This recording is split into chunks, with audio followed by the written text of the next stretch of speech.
بسم الله الرحمن الرحيم عن ثوبان رضي الله تعالى عنه قال أيما امرأة سألت زوجها طلاقا من غير بأس فحرام عليها رائحة الجنة رواہ الترمذی۔ نبی کریم صلی اللہ علیہ وسلم نے ارشاد فرمایا، جس عورت نے بغیر کسی وجہ کے اپنے شوہر سے طلاق طلب کی تو اس پر جنت کی خوشبو بھی حرام ہے۔ دوستو، نبی کریم صلی اللہ علیہ وسلم نے ایسی خواتین کے بارے میں وعید بیان فرمائی ہے اور اس پر نکیر فرمائی ہے جو بغیر کسی وجہ کے اپنے شوہر سے علیحدگی کا مطالبہ کرتی ہیں۔ ایک روایت میں تو حضور نے ان کو منافقہ تک کہا ہے، فرمایا المختلعات ہن المنافقات، یہ جو بغیر کسی وجہ کے خلو طلب کر رہی ہوتی ہیں یہ منافقہ ہوتی ہیں۔ تو دوستو، نکاح کے بعد شوہر اور بیوی کے علیحدگی کی صورتوں میں سے ایک صورت طلاق ہے، جس پر ہم تفصیلی بات کر چکے ہیں،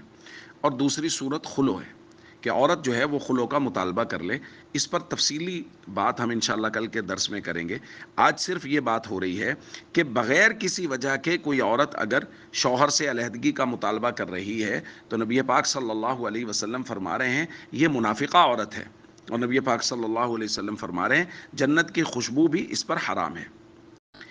دیکھیں، اس بات کو یہاں ذہن میں رکھا جائے کہ یہ میں اور آپ طے نہیں کریں گے کہ یہ عورت کیسی ہے،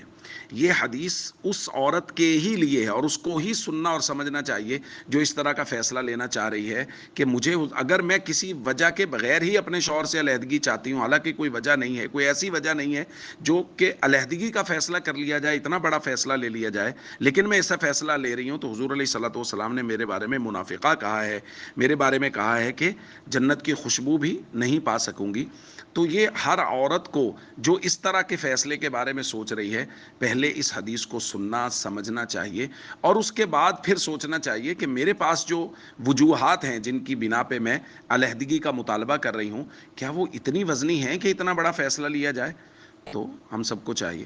اس پیغام کو عام کریں اور خواتین تک یہ اویئرنس پہنچائیں، ان تک یہ پیغام پہنچائیں کہ اس طرح بغیر کسی وجہ کے طلاق کا مطالبہ کر دینا اور خلو کا مطالبہ کر دینا یہ شریعت کی نظر میں انتہائی ناپسندیدہ ہے۔